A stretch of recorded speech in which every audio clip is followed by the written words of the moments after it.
반가. 안녕하세요. 해커서 모의고사 1회 21번부터 보도록 하겠습니다. 계약서 작성과 관련해서 틀린 것입니다. 정답은 1번이네요. 거래계약서 법정서식 없고요. 그 다음에 공동사무소 설치신고서, 금인계약서, 정정신청서, 중개보수영수증은 법정서식이 없습니다. 실제로 정하고 있다 해서 X가 되겠습니다. 1번이 정답이고요. 자, 다음은 22번 문제 보도록 하겠습니다. 22번 옳은 것입니다. 1번 개업공개사는 거래 당사자 쌍방 의뢰인뿐만 아니라 일방 당사자의 의뢰에 의한 경우에도 중개행위에 해당됩니다.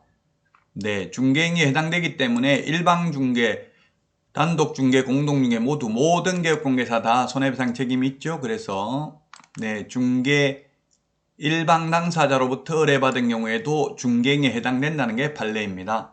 이 중개행위는 손해배상 책임하고 관련이 있죠. 중개행위는 법조문에는 없습니다. 중개는 법 2조에 있는데 중개행위만 손해배상을 합니다. 중개행위 아닌 거는 손해배상을 하지 않죠.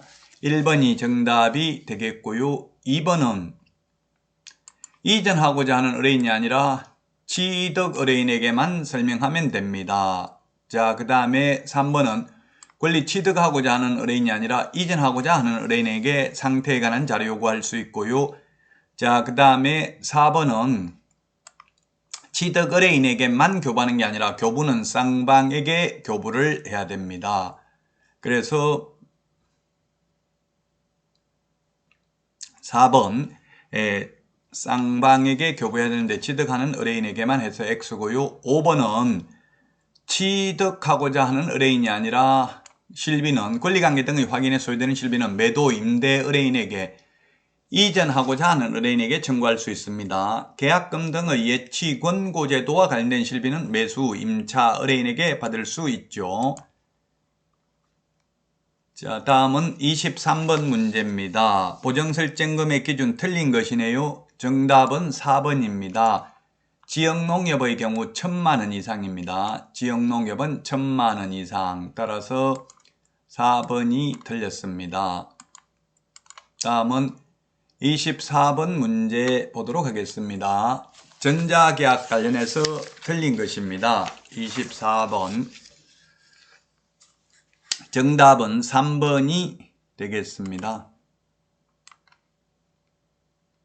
현재 부동산 거래계약 부동산 전자계약 시스템으로 매매계약은 물론이고 모든 거래계약 체결이 가능하다 했는데 이런 것은 시험에 나올 확률은 조금 희박하기는 합니다. 즉 매매하고 임대차만 되어 있고요. 교환은 아직까지 시스템 개발이 안 되어 있습니다. 그래서 모든 거래계약 X가 되겠습니다. 교환이나 뭐 저당권 설정 계약, 지상권 이런 거는 전자계약서 작성이 불가능합니다. 현재 시스템상 3번이 정답이 되겠습니다.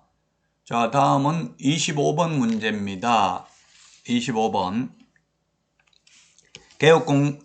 공인중개사인 개업공개사 갑의 소속공개사 을은 단독주택 매매계약 중개하면서 중개의뢰인 쌍방을 대리하였고 이 과정에서 잔금을 횡령하고 도주한 상태이다. 다음 설명 중 틀린 것은 했는데 1번 을이 횡령한 잔금을 갑이 배상하여야 한다는 것이 판례이다.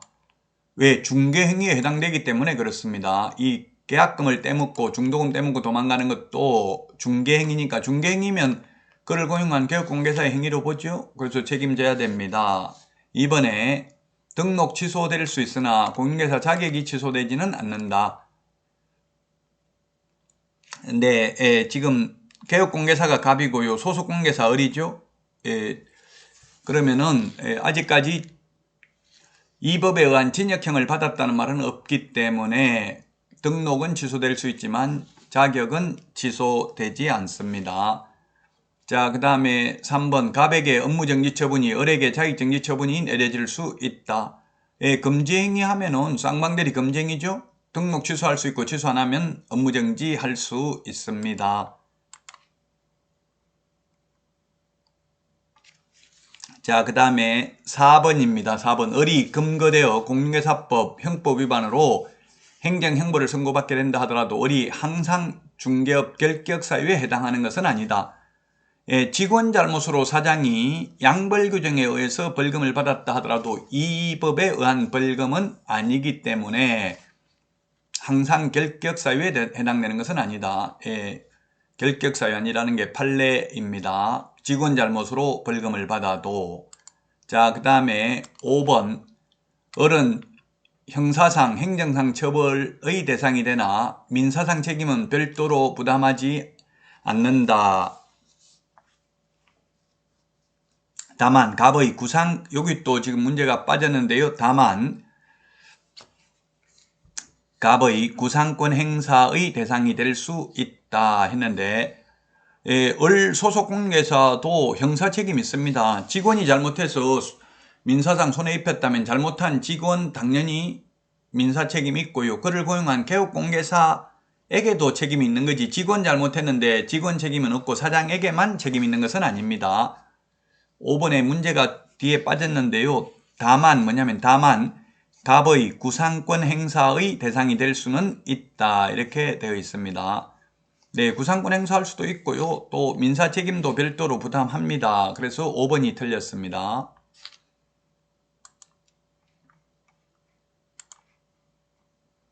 다음은 26번 문제 보도록 하겠습니다. 옳은 것입니다. 옳은 것. 확인설명서는 반드시 개공이, 개업공개사가 작성해야 된다. 반드시. 소공이 작성할 수도 있습니다. 그래서 2번은 취득의뢰인에게만 교부하면 된다. 쌍방에 교부해야 되죠. 그 다음에 3번이 정답이 되겠네요. 확인설명서 작성 교부함으로써 개업공개사의 책임 한계를 명확하게 할 수 있다. 예, 문서로 적어주는 게 맞습니다. 자, 그 다음에 4번 소속공개사도 반드시 확인설명서에 서명 및 날인해야 된다. 모든 소속공개사가 해야 되는 건 아니고 그 업무를 수행한 경우만, 당의 업무를 수행한 경우에만 서명 및 날인해야 됩니다. 확인설명서는 5년 보존이 아니라 3년간 원본, 사본 또는 전자문서를 보존하면 됩니다. 그래서 3번이 정답이 되겠습니다. 자, 다음은 27번 문제 보도록 하겠습니다. 보수에 대해서 틀린 것입니다. 보수와 실비는 별도로 각각 받아도 됩니다. 실제 들어간 돈은 계약 성립과 상관없이 받을 수 있죠. 그 다음에 2번 의뢰인의 기책사유에 의해서 거래계약의 무효, 취소, 해제된 경우에는 개업공개사에게 보수 청구권이 여전히 인정된다. 예, 개업공개사 잘못 없이 거래 당사자의 잘못으로 무효, 취소, 해제돼도 중개보수 받을 수 있습니다. 자, 다음은 3번입니다. 3번. 상가 임대차를 중개하면서 보수와 별도로 영업권 양도 행위에 대한 대가, 즉 권리금에 대한 사례금을 받을 수 없다는 것이 판례이다. 권리금은 중개 대상물이 아니기 때문에 권리금 알선하고는 돈을 많이 받아도 중개보수가 아니므로 공인중개사법 위반이 아닙니다.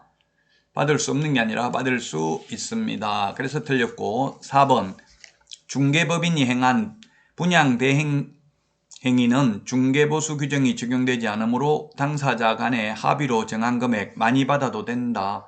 예, 중개업이 아니죠. 법제 14조 법인의 겸업 업무는 맞습니다. 5번 공인중개사 법령상 개업 공인중개사가 중개보수를 수수하였을 경우 영수증을 작성 교부할 의무는 없으나 확인설명서에 그 산출 내역을 반드시 기재는 하여야 합니다. 맞습니다.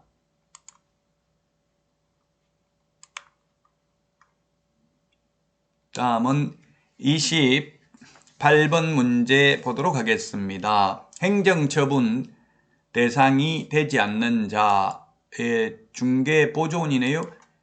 중개보조원, 또 행정처분 대상이 되지 않는 자, 중개보조원, 무등록 중개업자, 행정처분의 대상이 되지 않습니다. 협회도 행정처분 대상이 아닙니다. 협회도 오로지 500만원 이하의 가태료밖에 없습니다. 협회, 중개보조원, 무등록 중개업자는 행정처분 대상이 아닙니다. 정보통신 서비스 제공자도 행정처분 대상 아니죠. 정보통신 서비스 제공자도 500만 원 이하의 과태료 대상일 뿐입니다. 자, 다음은 29번 문제 보겠습니다. 업무정지에 관해서 틀린 것입니다. 업무정지 처분에 대해서 틀린 것. 업무정지는 등록 간청만 할 수 있고요. 그 다음에 청문을 할 필요 없다. 업무정지는 의견 전술 기회만 부여하면 됩니다. 자, 그 다음에 개업공개사가 업무정지 2월 기준과 3월 기준 두 가지 동시에 적발된 경우 4월 15일로 업무정지 처분을 할 수 있다. 무거운 거 2분의 1을 가중할 수 있죠. 3개월에 2분의 1을 더하면 1.5개월을 더하면 4.5개월이 가능하다는 뜻이 되겠습니다.